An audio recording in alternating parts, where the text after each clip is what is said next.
when I want to pull the trigger and do it full time, you know, I'm going to be thankful that we started small and helped one or two families now. And then, so now I can I'll have all that knowledge. So I'm not just starting from scratch where you can lose 6 months, a year just to even figure out how to do stuff. And that's the goal, that's why it's a shelter. It takes a sheltering village to help shelter these people.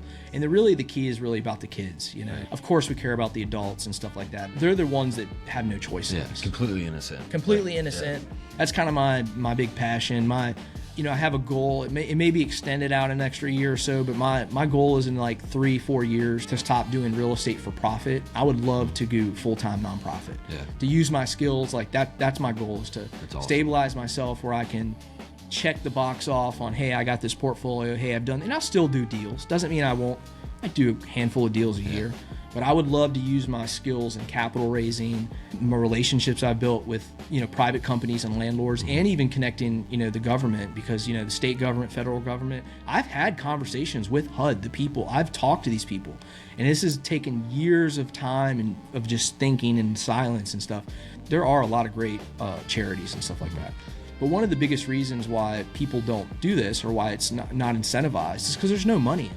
You don't wake up and say, oh, I want to help people and get kids out of crisis. And you have to be able to you know, I have a family. You have to be able to check that. It's a labor of love, not a labor of capital. So, you know, that's the secret, is because there's no money in it. Right. So I want to, for me personally, if it was just me, if it was just Brandon, that's what I would do. Right. But being that I'm married, have kids, I'm kind of you know, I'm sure my kids want to go to college or something, or be able to afford that, or you get where I'm going at. I can't tell. About once a quarter, to be quite honest with you, I talk myself off a ledge going I'm doing it. I'm going tomorrow. I'm going full-time nonprofit. And I'm how much am I creating? But that's, you know, I don't do it. So I'm sure you can find a good balance of both, because you do have to support your family. Yeah. But to be able to dedicate a lot of your time and energy to this other thing. Yeah. And the way I look at it now is just the experience we talked about before, learning stuff. Even though I started this thing 8 months ago, about 8 months ago, I'm really in college for nonprofit. I'm learning the processes. I'm learning how to talk about it.